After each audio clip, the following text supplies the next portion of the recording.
বলবো ধর্মজন চৈত্য দিনরা সাধু তোমার নাম সাগরে পেথার দিয়া দিয়ে চাদরে পূজা নাহি করে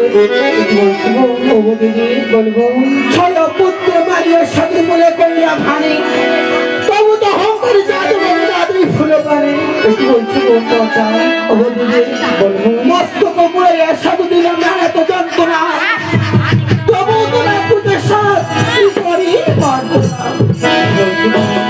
ওগো দিদি বলো এখন আমি কি উপায় করি রে পরিবর্তন কথা বলো দিদি শিব মন্দির নেতা মই ভূতের সাগর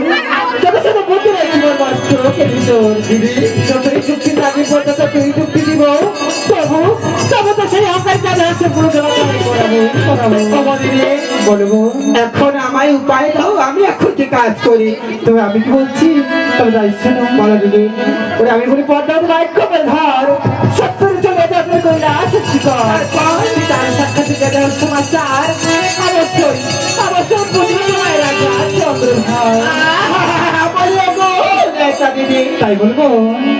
এই কৈলাস করে গেলে অবশ্যই আমার বিবাহ হবে গো দিদি অবশ্যই হবে রে বোন ওগো নেতা দিদি বলো আচ্ছা তোমার বছরে আমার আলোকিতম এক্ষণে পরিবার যাত্রায় কৈলাস ভগবান তবে তাই করবো তুমি আমার নমস্কার নমস্কার দিচ্ছি এই তো দিদি আমার যুক্তির মতো যুক্তি